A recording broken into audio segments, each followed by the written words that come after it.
Keira D'Amato, welcome to the New Levels Coaching Podcast. How are we? I'm doing good. Yeah, it's been a good day so far. I just got in from a 12-mile run, which I guess, I don't know, I can't convert to kilometers. In my head, I was like, oh, I should say that in kilometers, but I'm having a good day. Yeah. That's all right. Most people in the UK still operate in miles too, so you're absolutely fine. Yeah, I am having to learn very quickly about kilometers because there seems to be a bit of a shift going on. But yeah, they're very much still in miles. But if we say around 20k for our audience who like the kilometers, it'll be roughly about right.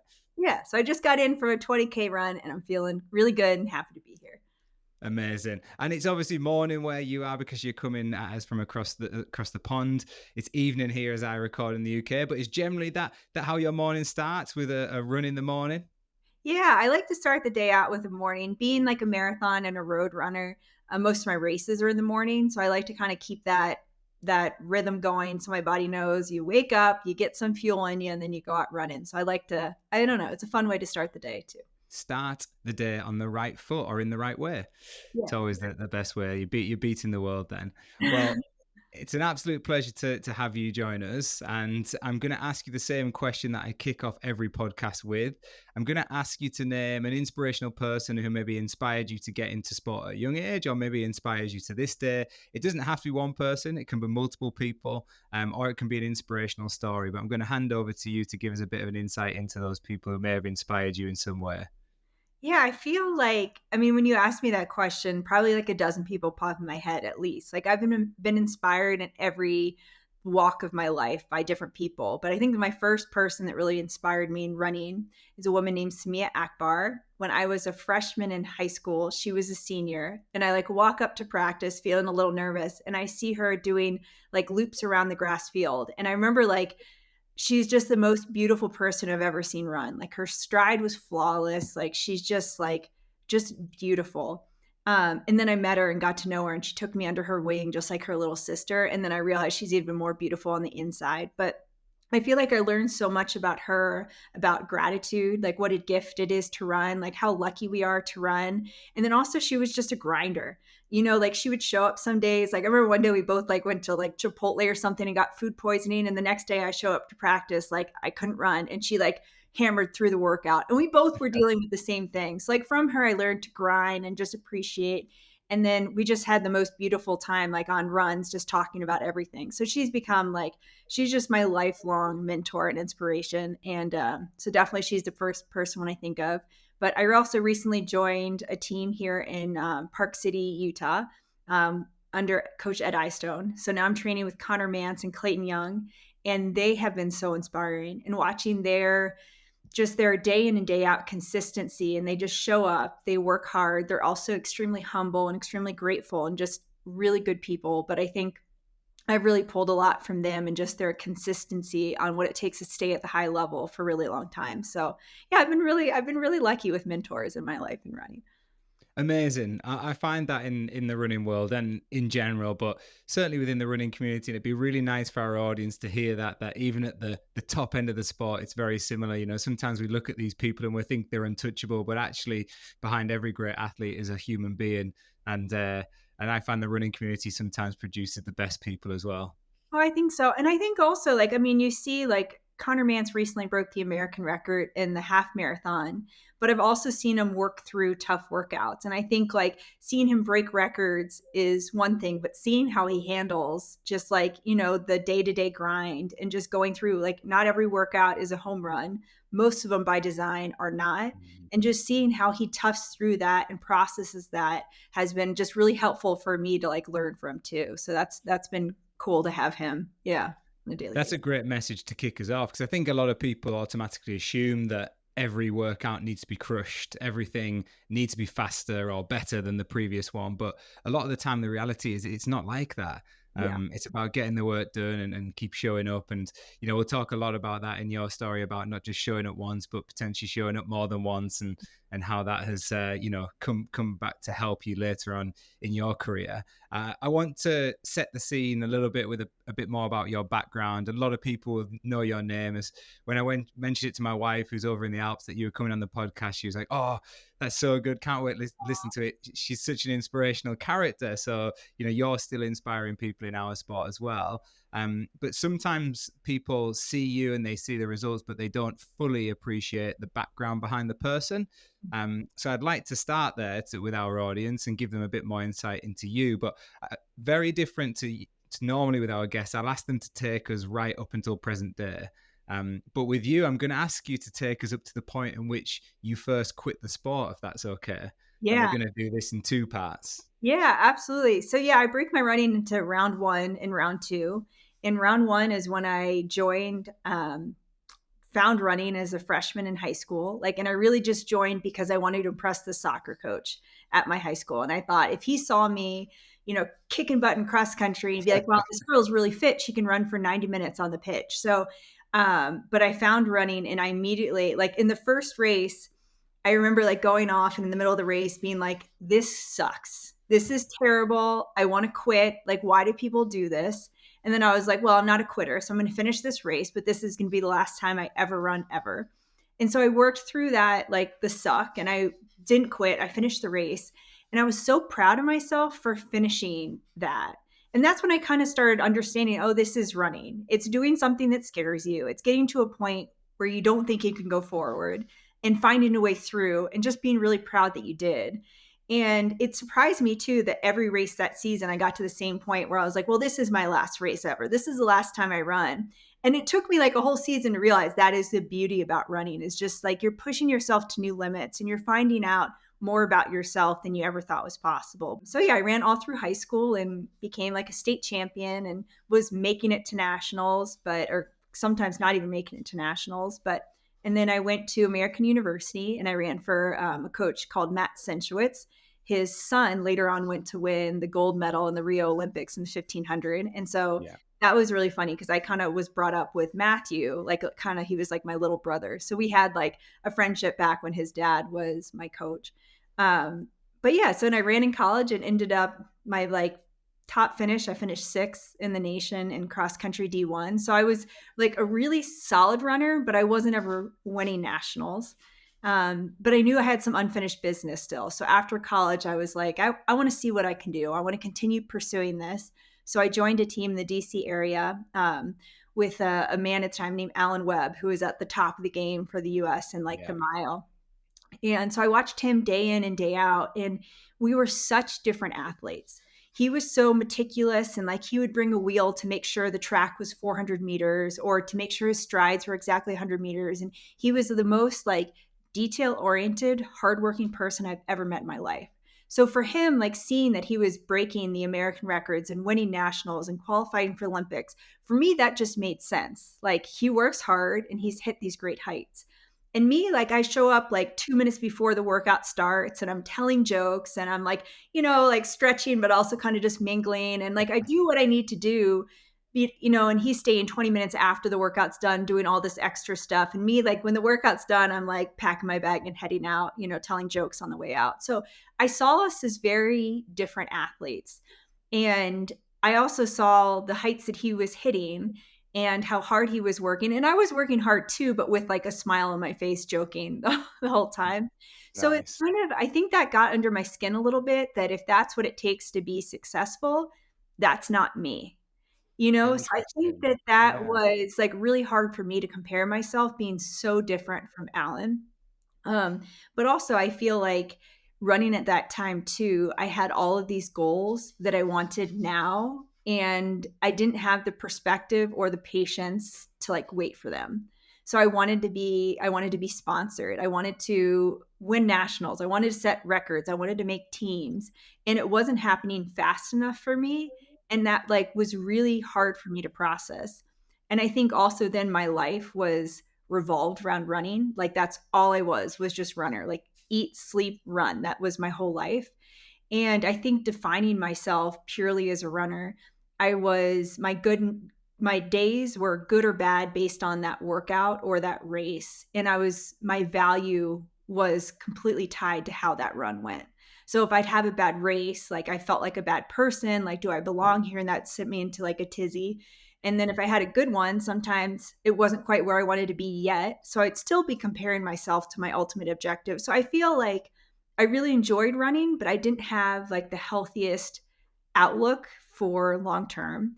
And coincidentally or not coincidentally, because of my attitude, I ended up getting injured. I had like this series of foot injuries that eventually required surgery, and it wasn't covered by my insurance.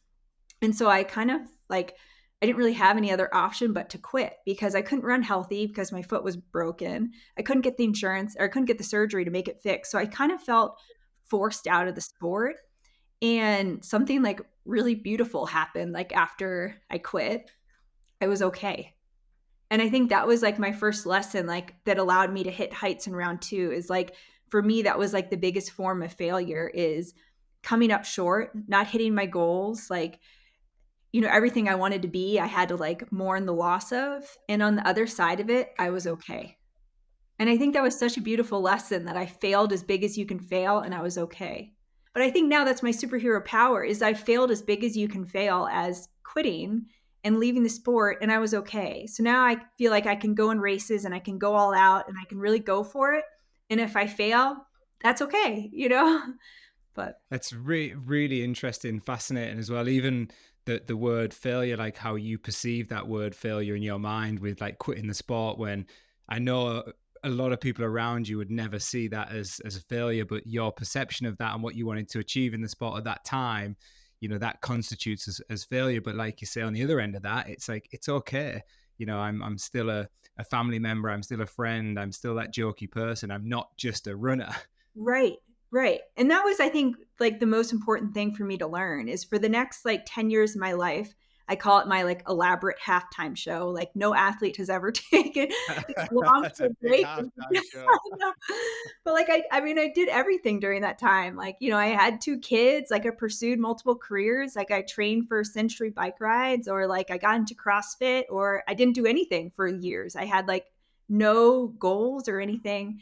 But and then, yeah, after almost 10 years, I had 2 kids. And after my second kid, I decided like I wanted to get back into running. And I was so far from the runner that I once was, which I think actually really helped me because I couldn't even compare myself to that like elite runner before. I was very much overweight after having 2 kids, and I gained like I'm kind of like a record breaker type of person. So I was gaining like record breaking amounts of weight during my pregnancy. Like my doctors were like, slow your roll, like maybe choose a salad, like, which I didn't. But so then after having my daughter, I was like, okay, I need to like do something for me. Like I needed to have like, and I was like, I used to be a runner, so maybe I can run again. And so I decided to set a goal to run 3 minutes, just three, thinking that like, you know, sometimes like you don't want to run. You're like, okay, I'm supposed to run 10 miles, but let's just go out for a 2 mile run and get yourself out the door. And then once you're out the door, it turns into 5 or 10 or 12. So that's what I was trying to do. I was like, if I say 3 minutes, Nice. like, I bet I can run 5 or 10. Like maybe it'll be a 20-minute run, but at least if I say 3 minutes, it seems achievable. And I went out the door and I made it to 90 seconds. And Wow. I stopped, I cried, I walked home, and that was like one of the hardest runs of my life. And I think it was like hard in the fact just to find the courage to start that. Mm. And So then almost like rock bottom, right? Because that's rock bottom for a former pretty professional athlete. That is rock bottom. totally rock bottom. But I think because I was so far from where I was, like, I gave myself like a day off because that was a really big effort for me. And then 2 days later, I found the courage to start again. And I was like, okay, maybe today I can run 3 minutes.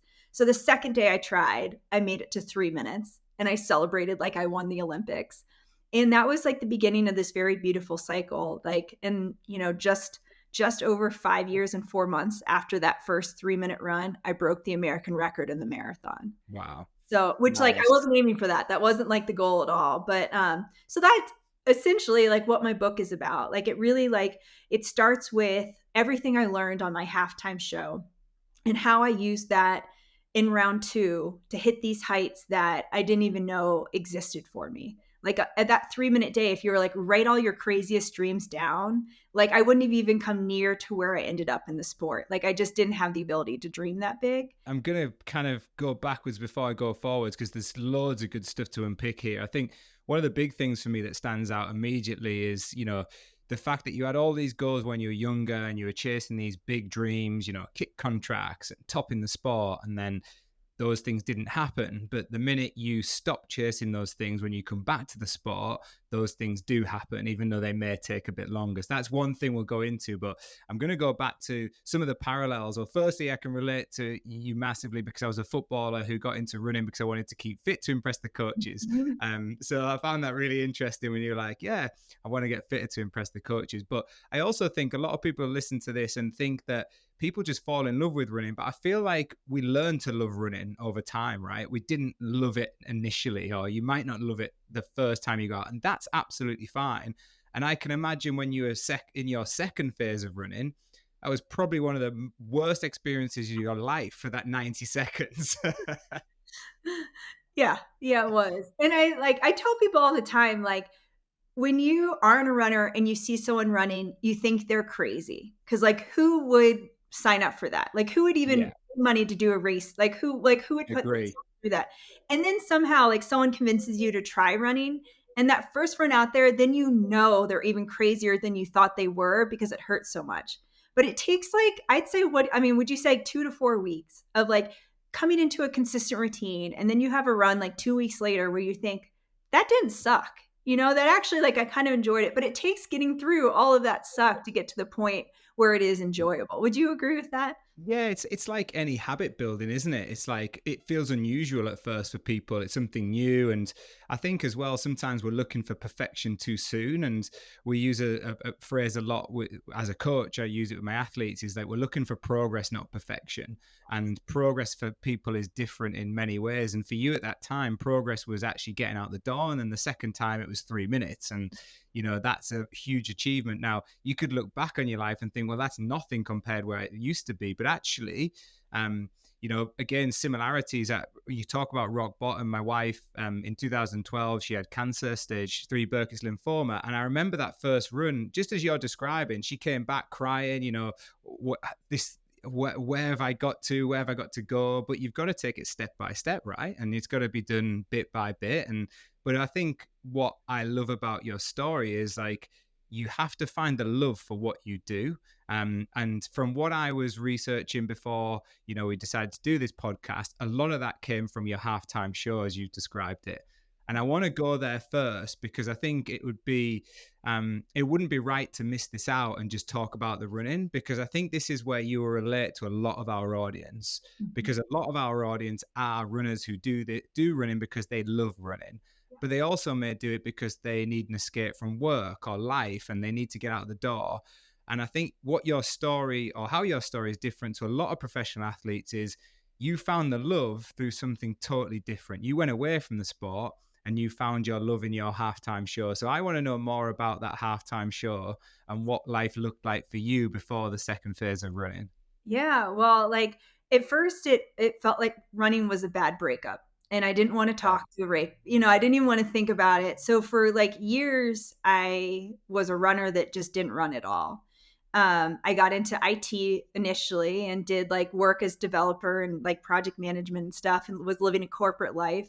And I thought that was fun because like I could drink soda every day and I was having goals. I didn't have to wake up early. Like I was going to happy hours for the first time in my life. So that was just like a whole different life that I had no idea existed. And then I was pulled over to do the marketing for a running company. And I was like, I'm an IT person. Like, I don't do marketing, like very different personalities. And they're like, we think you would be great to like inspire our community. And essentially your like job title would be like, just like director of awesomeness. Like, we just want you getting out there, making running fun for a lot of people. And I think that's where I learned, like, I was like, okay, I think I'm ready to put running back in my life. But I learned from like that job through like being part of the running community and the walking community and the jogging and the, everything in between, that there's a lot of different reasons why people run. And Yeah. like growing up, it was all about my why was how fast I can go. But then I realized like you could run for mental health, for physical health, for for wellness because you have a crazy schedule and you need a little part. You can run for community. You can run for, there's just an infinite number of reasons. You can run just because you want to like post a picture to Instagram or like, and which is fine, you know, or like you get a cute new outfit and you want to be like strolling around town or like you want to experience somewhere new. There is infinite reasons why you can get out the door and move your body. And it was so beautiful for me to learn all of those reasons. And a lot of them are so much deeper and more fulfilling and more powerful than how fast you can go. And Absolutely. so there was my job just to get people in and to help them find their why and what like makes them excited to get moving. And I was helping a lot of new runners that were, you know, trying to do their first 5K and like getting them to enjoy it. And so I was talking to talk for a while, like we just talked about, like, listen, doing something new is going to suck. I feel like I've said suck way too many times on your podcast, and I'm sorry. It's all But right. You're balancing it out with beautiful as well, so it's absolutely fine. but yeah, so I think that that showed me how much more running can be. And it made me fall in love with running in a whole different way. And I became like a running supporter. Like I still wasn't running for me, but I was like involved in running in a really beautiful way. Nice. Didn't And suck. I heard something that you said on, I think it was like a mini documentary or something that I was watching of yours, and you said when children came into your life as well, it changed things even more because you were back running at this point in time, but you would go to a workout or you'd go and do a run or you'd go to a race and you'd come home and you'd still cook the dinner and you Mhm. were just Yeah, mummy to the kids. yeah. And I really like that because I think that's maybe, and you know, correct me if I'm wrong, but maybe in the past that's where you didn't have an identity of being something else. You were just a runner, and now all of a sudden you had this identity. And it's true, isn't it? Kids are sometimes the most honest people in the world and the best people in the world to listen to, because you walk through the door and they don't care how the race went. They're just like, "Where's my dinner, mummy?" Right. Right, and that was powerful because then it took away any power of running, controlling my day past that run. So, Yeah. like, a bad run or a bad race wouldn't turn into a bad day, it would stay just a bad run or a bad race, and by design, most runs and races are not PRs, they're not your best ever, like, a lot of it is just kind of the grind to get through, so I think that like, you just 100%, like, nailed it, that I think that took all the pressure off of running, and I think being a mom, and then I eventually got into like real estate and being like a mom and a realtor and like, you know, like um a daughter. It's like I had all these other parts of me, Mm. and just like one little sliver of my like pie was runner. So I think that that like really helped me put things in perspective, that like, yeah, it's not how'd the run go, mom, it's what's for dinner, mom. And I think that that was a really powerful like transition for me. And obviously, at some point, you know, that 90 seconds turned into 3 minutes, and the halftime show came to an end, even though it was the longest halftime show since the Super Bowl. But yeah, it started to progress. And at what point did you really start to find the love for it again, or you know, that newfound love for it in a different perspective from the first time? When did you know that? Oh, actually, I want to start taking this more seriously again. Yeah, I think it probably took about 2 years, of, like, putting running in my life pretty consistently, but I was so nervous to take it really seriously because now it had become my, like, fun thing in the day, and, like, Interesting. just be you know, with work is chaotic, being a mom, especially of young kids, was really chaotic, so it was now, like, running was my little gift, my little, like, release, my little, like, I'd get out the door and it would be just like just for me. And I liked that I could control it and I could go wherever. And I wasn't, you know, I didn't hear mom like 192 times within that hour, you know? It was a little break of the mom, mom, mom. So, yeah, so I really enjoyed it being fun. And then like for almost probably 6 months I really debated because I started seeing my marathon time drop because the more I was running, the more I liked it, and the more I liked it, the more I'd run, and it was this like really cool circle of like improvement too. And just like you were talking about, like I didn't care about where I was going at all, but it was really fun to see the progress. And I was tracking like really wacky things. Like I wasn't like trying to see how fast I could go. I was seeing, well, maybe I can run more miles this week, or maybe I can run in a new place this week, or maybe I can meet a new friend this week. So my metrics for success, like I was winning every day because I was sending these like, you know, little bars. Like I'm going to try to run like a mile more than I did yesterday. And like, I don't know. So I had all these little like funny goals that meant nothing to anyone but me.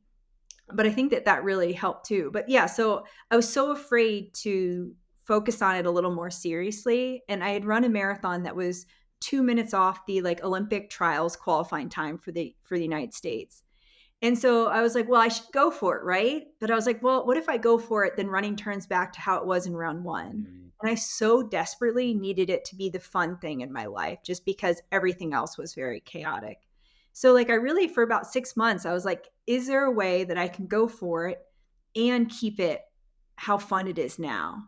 And so I decided that I was going to do things totally differently. Like, I wanted to go for it because I felt like I would regret not going for it, but I needed to keep it fun. So I made a list of what was fun in running to me. And it was the flexibility. It was racing when I wanted to race. It was being part of the community. It was like chasing goals that were authentic and exciting to me, not necessarily things that were important to everyone else. Like, I don't know, for me, going out to a run and just crushing some Strava segments, like that was really fun for me. So it's like I need to be able Love that. to do those like fun things. So I made a list of like how I keep it fun. So moving forward, I had that to look back on. Like, am I keeping it authentic to me? And is it still like what I need from it? So I was able to Yeah. start building with that. I'm glad you've gone into that side of it, and even the physicality of writing something down, which I think is huge. In COVID times, I started journaling. I've never stopped journaling, and gratitude has been such an important part in my life, which I would never have thought would have been a few years ago. But I think that physical presence of writing something down and it becoming real and being able to refer back to it is so important. But I'm glad you've touched on the kind of the mindset side of things, because I think it's easy for people to forget why they do what they do.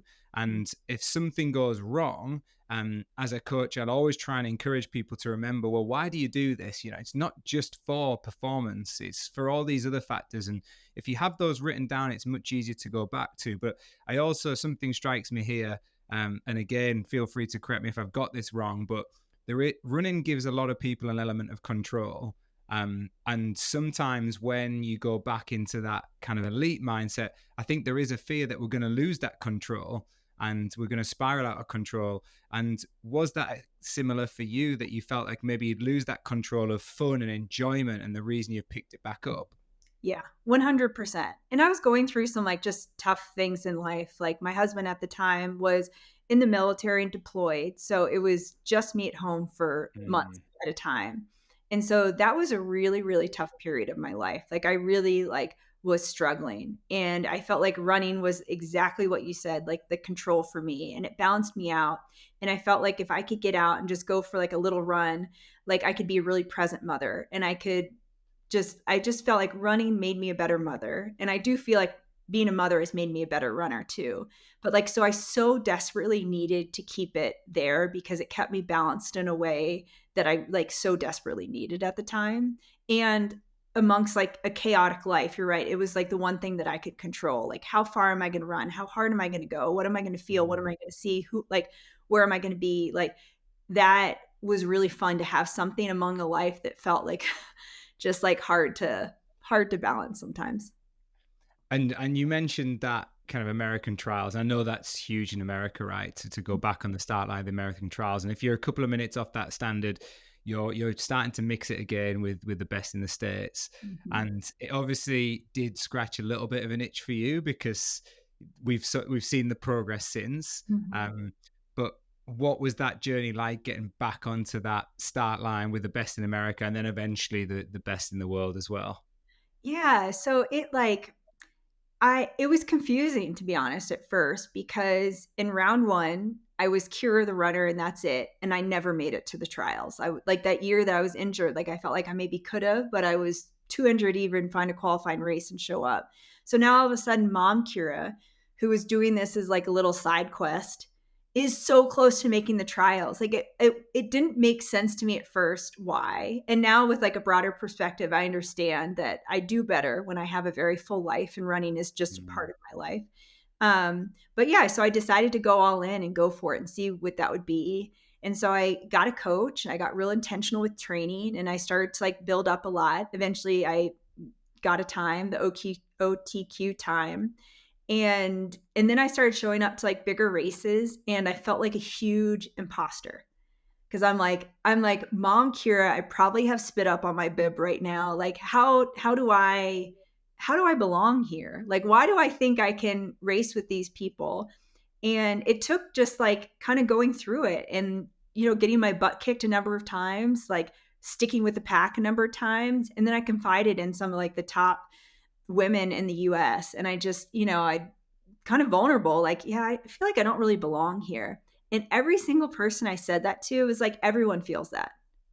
And I was like, Mm. you feel that? You've won NCAAs, you've won nationals, you're an Olympian. And she's like, every single race, I feel that way. And that, like, how honest and how open those women were with me to make that feel like a very normal thing to experience, I think then made me feel like, okay, it's okay to not quite feel like I belong, but it's what you do with that. You show up anyways and you go for it anyways. And I think that like really, really helped me. And then just like going through, like I learned like so many different lessons and so many different races. There was one race, and it was in 2019. I was doing the Peachtree 10K in Atlanta on the 4th of July. And there was women that were going for the world record in the 10K. And when I found that out, I had a panic attack. And I don't use that lightly, and I'm not trying to be dramatic, but I called my coach and I was just in tears. Like, I don't know how to race that. And he's like, well, do you think you're in world record shape for the 10K right now? And I was like, no, I'm like minutes behind that. And he's like, so why are you worried about that? Yeah. I'm like, well, there's women in the race that are going to be running that. And he's like, again, like, are you going to try to run that pace? And I'm like, no, but I don't know how to react to people running. He's like, well, what do you think you can do? And so I told him what I thought I could do my goal time. He's like, well, then just do that. And then it made it so simple that like running, like you need to be able to focus on yourself and those goals. And when you can kind of like that, everything what everyone else does is out of my control. But like how I show up and what I do and how I work through my own race is in my control. So it's kind of like a lot of those little learning lessons that I don't know, just coming back and learning. Like every time I went to a new race, I learned something new and put it in like my little toolbox of like, I don't know, tricks and tips or whatever. But it took like years to learn all that. And I'm still going to races and learning stuff, but I think I'm open to knowing I don't know it all. And I'm going to learn a lot every time I step onto the line. Well, I love the fact you've used the phrase like toolbox or toolkit. We talk a lot about filling up your mental toolkit and learning along the way and just adding more to it each time so you can pull from it from different times. And Martin Rooney, who's a good friend of mine here in Loughborough, former elite 400-meter runner, Olympic Games, and regularly medaling on the kind of Commonwealth European stage, European champion. He had a great saying of like, stay in your lane. Like he used to be kind of quite obsessed with staying in your lane. I can't control what happens in the lanes around me, so I'm just going to stay in my lane. And I really like that. But it comes back to that phrase that you've used quite regularly already of like controlling what you can control. You can't control other people. And actually, I used to find that myself when I was running. I actually didn't really care how I'd got on. If I'd ran my best and got beat, then that was fine because somebody else has done great as well, right? And then that's when you celebrate each other because you're like, you did awesome as well. And I Yes. think I see that a lot more from the women in the sport than the men, if I'm honest, where there's this camaraderie at the finish line and they really celebrate each other. And maybe it's because people appreciate, especially over the marathon, what everybody's going through. Right. But maybe you were starting to see that from that marathon community, particularly with the women who were so accepting and also very vulnerable with admitting that we all have a bit of imposter syndrome, right? 100%. And I do think because I ran like kind of on the late stage in the early 2000s to now like 20 years later, the community now is exactly what you said, so much more supportive, so much more Mm-hmm. encouraging. And I think like, everyone can stay in their own lane and run their best and be happy for other people that run their best. And I think also when everyone's at their best, like look how times have been dropping. Yeah. And I don't think it's a coincidence for like how supportive and how encouraging and how, you see like Faith break a world record and then you're inspired to go like push yourself to a new limit. So I think that there is, yeah, it's more than a coincidence with like how everyone's improving so much at the same time. But yeah, it's really, I like being part of a community like that. And that's actually like another thing. When I came back, there was this one race that I ran like my best race ever. I broke the course record and this was a very this was a very old race. Like so many elite runners and Olympians and just the best in the world had raced on this course. And I broke the course record. But there was a woman in that race that broke it before me and she crushed me by like close to a minute. And I finished being like, that is my best race. Like I ran great, but I was like a little disappointed that I got beat. And I like let that ruminate for like 24 hours. And I'm like, this is the last time I'm going to let anyone else's good day mess up my good day. Like it's I like that. possible that we can all have good days on the same time, or it's possible that I have a bad day and someone else has a good day and I can be proud of them. So I was Yeah. like, I don't want to feel what I'm feeling right now. So that was like how I learned that's like, we can all have good days or like, but someone else's good day doesn't make mine a bad day. So I like that saying. I really like it. I might have to pinch it in the future and use it. I really like that. And you mentioned like this competitiveness. I remember having a conversation with a young athlete here in Loughborough, and he said, "Oh, the standards are so good now. It used to be that you had to run 3:34, 3:35, 1500, and now you got to run 3:30." And I was like, yeah, but that's a good thing because now you have to figure out how to run 3:30. Mhm. And that's going to push you on, and you're going to become a better athlete because of that. You've got to figure this out. And I feel like standards have gone to a different level. And I spoke to one of my friends and my former coach actually today before you were coming on, and he used to live in America, and his wife made the London 2012 Olympic Games. She ran for Ireland in the marathon, and she was coached by Ray Tracy over in the States. So I messaged him saying, is there anything you'd like me to ask on the podcast to Keira? And he said, yeah, I'm really intrigued because, her first kind of, what we call it, like the first edition in running was pre-carbon, and her second edition is carbon. And he said, but not many people have gone away from the sport in that period and then come back. And I was like, he said, so I'd like to put that to her. And I thought that's a really good point, actually, because you've come back into a generation where the sport has changed. So how do you cope with that as well? It is it feels almost like two different sports. Like, and when I Wow. was coming back, I remember like one of the first marathons I did, they had just come out with the Nike Next Percent, which Yes. was like Yeah. springs in the shoes and labeled as 4% better.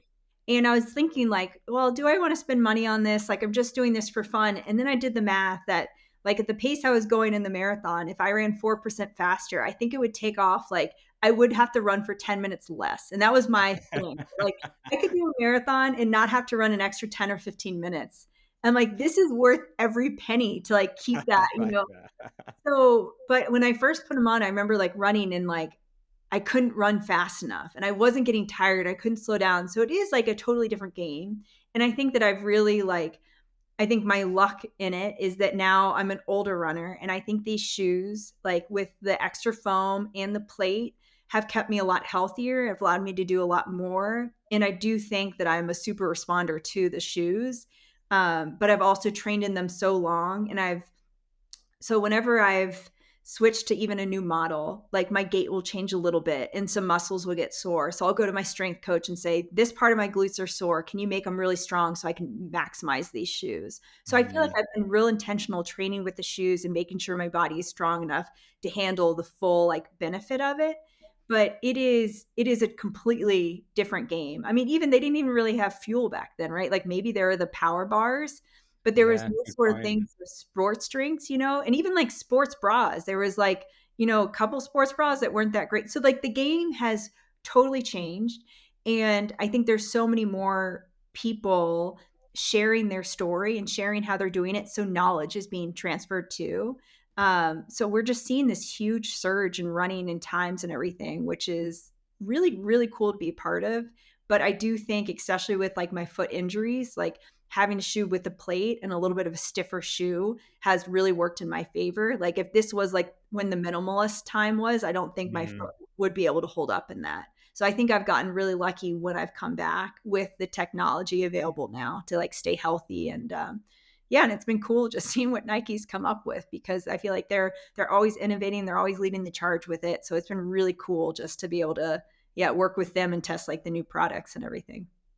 Yeah, that's super interesting. We have a workshop coming up this weekend, the Paula Radcliffe Marathon workshop, where Paula comes and delivers that with a group of athletes here in Loughborough, and Paula talks a lot about the shoe change, and similar, she's had ankle surgery, that reconstruction, and she says how the shoes do help her now to continue running in her way, how she wants to run into her 50s, which you won't mind me saying, but it's allowed her to do and get her 6 stars in the marathon, which was a big aim for her to get those 6 stars, and she accomplished that this year. But she was talking about that shoe tech, but she was saying, had it been back in the day, I sometimes say to her, oh, how fast would you have ran with a shoe tech? And she's like, well, I may have ran faster, but actually the competition may have been closer to me, because actually one of my advantages was being able to train so hard and put the graft in. And so who knows what people would have been able to do, because as you're saying, you can maybe, once you figure them out and you figure out you might need a stronger body to utilize them, you can really utilize them to your advantage. But one thing that I want to touch on here, because it's easy for the audience to probably listen and think, oh, there's super shoes and there's fueling. And absolutely, there's a bit of a revolution with fueling right now. And we know that. But I feel like your story is a lot deeper than that. Even with these things like super shoes and fueling, and the game has changed, I feel like your success is more down to your perspective and your approach to this sport, which comes back to simplicity. And that's the simplicity that we can often lose. Yeah. Yeah. And that's when people ask, like, what changed between round one and round two? Like, for me, the short answer is perspective. Right. And Okay. I think the maturity of having a full life, like, I think that I've become very patient. I think that I've been able to race, or I've been able to train like real hard, focusing on progress. Like you said, like, I think that is probably one of the biggest things we could all work on, is you focus on day to day, just trying to, like, you don't just, like, I don't know, climb Mount Everest by jumping up. You take it step by step, right? So I think that like focusing on progress, having the patience to be able to put in the time. Um, and yeah, and then I I think that chasing happiness for me and focusing on fun and doing things that authentically excite me, I have this new passion and want and fuel than when other people were telling me what I should be aiming for, or when the sport was saying this is what's important. And so for me, like, I love the roads. I love marathoning. I love different challenges this way. And so I think when authentically chasing things that, and I don't know. And I think the big thing too, we talked about in the beginning, is like, I'm not afraid to fail anymore, because I've failed and I'm okay. So I can go into the race and just totally go for it. And I either walk out of a race, like, hitting my goal thinking, wow, that was awesome, or not hitting my goal thinking, what did I learn, and adding like something to the toolbox. So, like, the day that I broke the American record in the marathon, like, it was funny to me how many things went wrong in the race that had gone wrong before that I knew how to process. So I just felt like I emptied the whole toolbox of things that I had learned. Like, I dropped the bottle, I got a side stitch, like, I was falling off the pace. Like, there was a point in the race where I had to decide, like, should I slow down a little bit or should I go for it? And there was a race before then where I decided to slow down, and then I, like, blew up and was out of the race. So I knew if I slowed down or I didn't continue striving for it, that goal would be gone. But it was like a compilation of all those lessons learned that allowed me to, like, hit it right on that day. Yeah, but I wasn't afraid to go for it too, which I think a lot of people maybe, that's hard to do.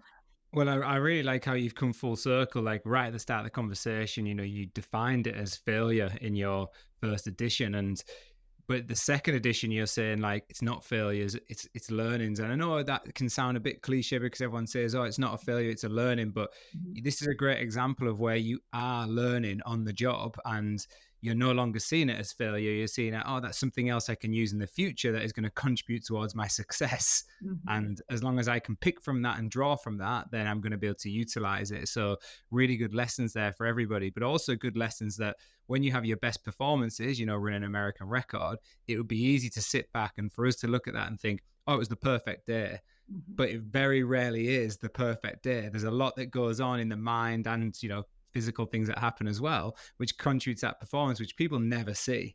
Right. Right. And that when I woke up that morning, it was like 30 degrees, huge bursts of wind. So there was far from a perfect day, but I had trained through that. I had raced through that. So I knew that I could still run well with it.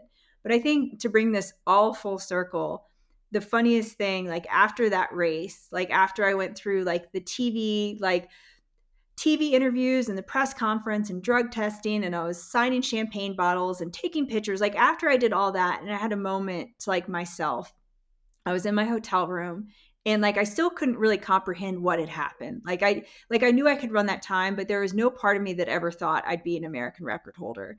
And and when everything like calmed down, like I just started crying, and I was so proud of myself, and I thought about, I was so like, the thing that I was most proud of, I should say, wasn't even that day. It wasn't like some of my killer workouts leading up to that day or national titles. The thing that I was most proud of out of everything I've done in running was that first 3-minute run when I didn't make it.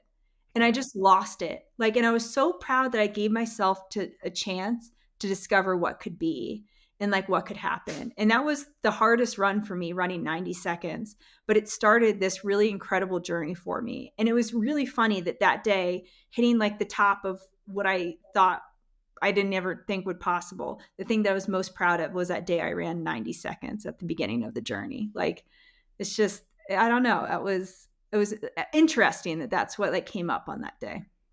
Yeah, because the mind goes to what is perceived to be like the starting point again, right? The rock bottom point. Like, where did this journey start? And although there was the huge success early on, there was that big break, and then that was a new starting point. But arguably, it was probably more punishing than the marathon. Like Mhm. those 90 seconds, it was hard, certainly harder mentally to get out again and challenge yourself. But it's that perseverance and that persistence of keep coming back and eventually finding it for the right reasons, which I find the most fascinating part about this whole story is once you stopped chasing, it's when the results really started to come, like better results than even before. You were top 5 or 6 at nationals, you said, but this is a different ball game. This is setting all-time American records like later in the game when really this shouldn't happen after such a long break from the sport. Yeah. So it shows how powerful that is. Yeah, and sometimes like this is a really stupid example. I should not be saying this out loud. But you know, with King Arthur, how he's the one like pulls a sword out of the stone Yeah. because he doesn't want to be king. Like that's kind of how I feel about my journey. Like I almost feel like I was the one that was able to break that record because it wasn't even like it wasn't everything to me. Like I didn't like Mm. I woke up that morning and on the starting line I thought like if I get this, if I hit my time today, that would be great. But if I don't, I'll be in the same position where I am right now, which is pretty awesome too. Like, what do I have to lose?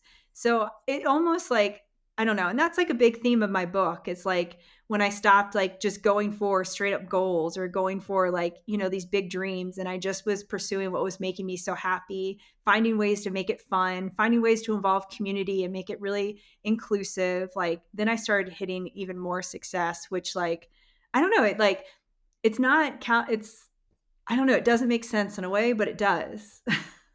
Brilliant. It's absolutely brilliant. And I want to bring this to the book because obviously the reason we're talking is because I'm intrigued by the book coming out. And I love the name of it, by the way, which I'll let you tell our audience in a second, but only because some of the friends I have a hashtag with the same title. And yeah, we live by that saying.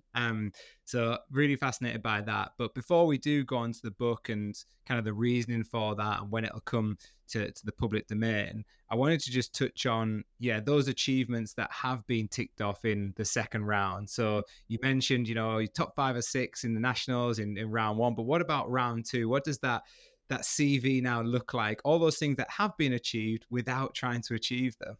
It's like you just give me the chills just saying it that way. But I've won, I think, 4 national titles, which I didn't even think that'd ever be possible. I've made 4 world teams. I finished 8th in the world at World Champs in 2022. I broke the American record in the marathon, in the half marathon, in the 20K, and the 10 mile. And actually, when I broke the American record in the 10 mile, it ended up being upgraded to a world best. But I tell people all the time it's only because like we're the only country in the world that like tracks in miles, so it's like a low like world best. Like it shouldn't really count, but I'll count it. If other countries were using that distance as any sort of barometer, I would have not had that world best.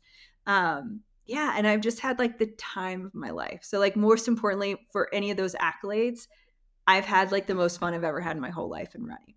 Amazing. And that's a lovely message to get across to people about how you still enjoy it. And I believe that's what produces the longevity in runners is when people love what they do. And I think particularly for long distance runners, you have to because you're out there for a long time and those training hours they stack up and it's a lonely road. And again, I watched a promo video of you where you said I actually have found training on my own has been a bit of an advantage because I've got to know myself and learn a lot about myself and those training hours are spent. But yeah, it's all down to this the second edition, but the first edition of the book, which is going to come out. So please enlighten our audience as to, well, one, the name of the book, which I love, and two, when are they going to be able to get their hands on this? And also a little bit about, what it's about. What are you what's the message you're trying to get across with the book? Yeah, so it's called Don't Call It a Comeback, which is Love it. really funny to me because I've never once called this a comeback. Like, this isn't a comeback story. So I find that a little cheeky because I've literally never called it a comeback. But it really goes into, like, I think the biggest thing is the perspective shift. And I really, like, after I broke the American record in the marathon, people kept asking me, like, you need to put this in a book. You need to put all these lesson learned in a book. Mm. And I felt like at the time, like I didn't really have my ending to the book yet. But I started writing it anyways and just kind of figured it out. And it actually has like a really cool ending, I think. But I hope that other people can read it and figure out how to put something in their life that they think maybe they're too old or too busy or too whatever to pursue.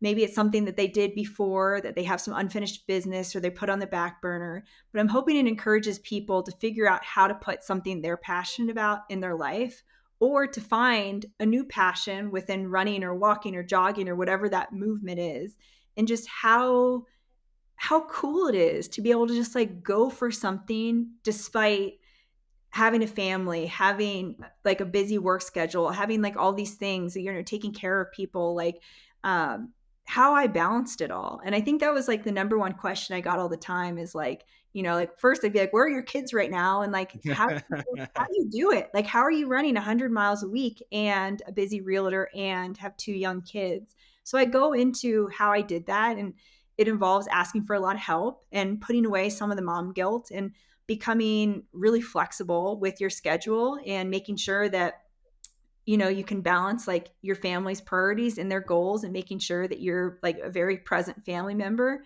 but then how to take that time for yourself too. And yeah, I felt like a lot of guilt putting running back in my life. I felt like it was really selfish, and then I had to rebrand that as like it's okay to do something for myself. It's I have to Absolutely. be I have to be flexible with my family's activities and everything, but if I can do it before they wake up or when they're at school or after they go down, like if I can be real flexible with how I do it, but I'm like relentless that I'm going to do it, I think that that is a really, I don't know, that really helped. But then also making sure that your family feels like it takes a village, and making sure that my family was included on that ride, I think was real important too. So I'm hoping it can help a lot of people with whatever they're going through, just put some sort of movement in their life and connect them with community and just happiness. So, uh, kind of in a nutshell, that's that's what I it's. love it.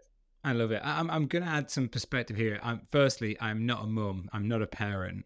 But I coach a lot of mums and I coach a lot of parents, and I'm forever calling them super mums because I think how they balance things is absolutely incredible. But you're right, they do it for themselves. But I always say to people as well when people have that guilt, because I think a lot of people have it, particularly parents, male or female, they have that guilt of they're doing something for themselves when they could be doing something for the children. But from my perspective, what I see as a coach looking in from the outside is when the parent does something and they finish it and there's this sense of accomplishment, the children see it. And there's this inspiration that passes down to that generation. And by the parent being the best version of themselves, it's only going to help the children. So when people say to you, oh, I'm not sure if I can do that because what about my kids? I just think to myself, go for it because your kids are going to see you doing it and they're going to see everything that it takes. But also, you're going to show up on days where you feel better as a result of doing it as well. And they're going to benefit from that too. And yeah, that's my two pence from the outside looking in.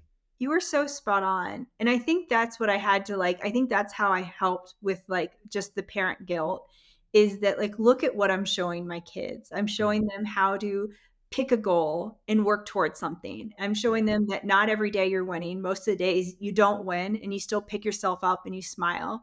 You focus on the good, you're grateful. Like, there's so many lessons that I've shown them. And actually, like, there are the days that I don't hit my goal that I think are even the most important lessons for them to see resiliency and working Yeah. through struggles and adversity. But a really quick story, there was when my kids started getting, like, at first they didn't quite understand what was going on when they were really young. And then when they got a little older, my daughter came with me to this race and it was a pretty big race and I won. And she afterwards, like right at the finish line, like I just finished, I walk over to her and she gave me a big hug and she's like, "Mom, like, how did you beat all of those people?" I'm like, "Well, Quinn, like, what do you see me do every day?" And she's like, "Well, you go out for a run." Oh. And just then, like, seeing her process, like, I won that because I was working so hard. Like, she saw me day in and day out go for a run, and she was starting Yeah. to connect the dots with what you can do with, like, that passion. And that really is, like, everything I want for my kids. Like, they don't have to be runners. I really don't care what it is, but for them to find something they're passionate about and just go for it, I feel like that's one of the coolest gifts, like, I can give my kids, and hopefully by watching me find something that I'm passionate about and going for it, and encourages them to, again, it doesn't have to be running, whatever it is. It could be chess or, I don't know, movies or drama or singing or like soccer, whatever it is. But I hope they find something that excites them in the way that running has excited me, and then they just know what to do once they have that. Incredible. And to finish it with two words that we said have been used a lot, that certainly isn't a message that sucks. It's a beautiful message to not just the kids, to anybody, to absolutely anybody. Whether someone's thinking about doing it for the first time later on in life, just go for it. It's like life's too short. It's a gift as you've just described it. So yeah, absolutely love that. And in terms of the date of when the book's going to come to the UK shelves, I feel like the marathon books in the past have really kind of, I certainly recommend them to a lot of people. Meb Keflezecki's 26 marathons, Dina Castor's book, like some of my favorite running books have come from that kind of marathon scene in the US. So I feel like, you're tapping into a really good audience here and the story behind it's incredible. So when are they going to be able to get their hands on it? It comes out 9/9, so September 9th. And yeah, I'm really like, I'm so appreciative that people have come on this journey with me. And I'm appreciative if people can continue to come on the journey and like learn from my mistakes. And I've done a lot of done a lot of stupid things. I've done a lot of funny things. So I hope that the book can help inspire them, but also hopefully make them laugh. And yeah, and there's some tears, there's some hard things I work through, but it's yeah, hopefully on at the end of the book, I hope they feel inspired to do something for themselves. I'm sure they will. I'm sure they'll be inspired by this conversation as well. I don't feel like we've spoiled it. I feel like we've just put out a nice teaser for the book as well, which is great. So to finish off, as I always finish, like where can we see you next and what's next? You're obviously in Utah now, training with the group, so that means something is on the horizon. But hopefully, you're still doing it for those reasons that you've described, and you're not chasing anything. It's just part of the process now. Yeah, so I will definitely do a fall marathon. I since breaking the American record, my record has been broken. So on the back, in the back of my mind, it'd be cool to get that back, but even just to just crush another marathon. So I'll definitely be doing a fall marathon. And until then, I want to do some shorter events and just work on some speed. Like in between Nice. marathon bills, I like to break it down, work on 5K, 10K speed. So then the marathon pace feels a lot easier. So I'm in like the fun part of the build where it's like racing for fun and just finding all these cool shorter races that are done a lot quicker than a marathon is done. Love it. And will it be one of the big American marathons, like the Chicago Marathon, or I assume not New York, is not the fastest, but you never know. I don't know if I can't announce it yet, but I it will not be an American marathon. Okay, nice. All right. Okay, well, I'll let people pick which one they want to pick, but there's lots to look forward to in what we call the autumn, the fall over in America. For me, it's one of the most favorite times of year because you tend to get good weather. There's lots going on and lots of big races to come. So yeah, we look forward to seeing you on a start line again very, very soon. I want to just say a massive thank you to Keira for coming on, sharing your story, providing inspiration, but showing actually it's not straightforward either. And it's also fine to step away as well when things aren't going right, and that's okay as well. But if you do have something that you love doing and you find that passion for it again, then why not go for it? You're a great advocate for that. So thank you for sharing that story. Yeah, thanks for having me on. This has been so fun. I appreciate you just giving me the time, and it's been fun connecting with you. Yes, likewise. Well, enjoy the rest of your day. I know your run's done. I assume it's not a double day today. You've got your 20K in the bag.